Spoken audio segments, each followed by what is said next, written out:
Director Adil ஏல் Arbi இயக்கத்தில் வந்த Bad Boys 4 Ride or Die படம் எப்படி இருக்குன்னு பார்க்கலாம்.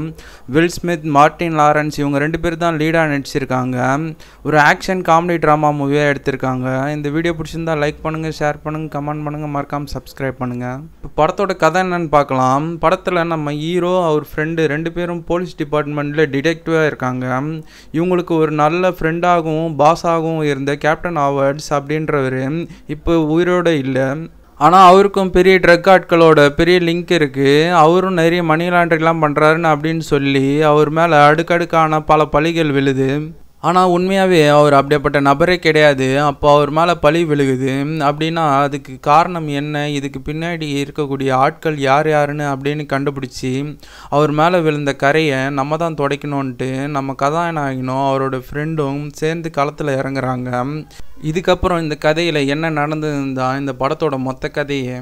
நீங்கள் பேட் பாய்ஸோட முந்தைய படங்களெல்லாம் பார்த்துருந்தீங்கன்னா இந்த ஸ்டோரி உங்களுக்கு புரியும். ஸோ அந்த படங்களை பார்த்துட்டு இந்த படத்தை பார்த்தீங்கன்னா உங்களுக்கு பெட்டராகவே இருக்கும். வில் ஸ்மித் வழக்கம் போல் பெர்ஃபார்மன்ஸில் கலக்கிட்டார். ஆனால் இந்த படத்தோட பெரிய பாசிட்டிவே மார்ட்டின் லாரன்ஸ் தான். அவரோட பெர்ஃபார்மன்ஸ், அவரோட காமெடி எல்லாமே வேறு லெவலில் இருந்தது. கிளைமேக்ஸில் ஒரு இடத்துல ஃபைட் நடக்கிறப்போ வில் ஸ்மித் வேறு ஒரு விஷயத்தை நினச்சி ஃபீல் பண்ணிகிட்டு இருப்பார். அப்போது மார்ட்டின் லாரன்ஸ் அவர் அடிப்பார். அந்த சீன் செமையாக இருந்தது. இந்த படத்தில் ஆக்ஷன் காமெடி எல்லாமே செமையாக ஒர்க் அவுட் ஆகிருக்கு. இதில் நடிச்ச எல்லா கேரக்டரும் டீசெண்டாக பண்ணியிருக்காங்க. இந்த படத்தில் ஏ சர்டிஃபிகேட் கொடுத்துருக்காங்க. ஆனால் அடல்ட் கண்டென்ட்லாம் எதுவுமே இல்லை. ஜாலியாக ஒரு மூவி பார்க்கணுன்னா இந்த மூவியை ட்ரை பண்ணுங்கள். ஓகே கைஸ், இதேமாரி உங்களை அடுத்த வீடியோவில் சந்திக்கிறேன்.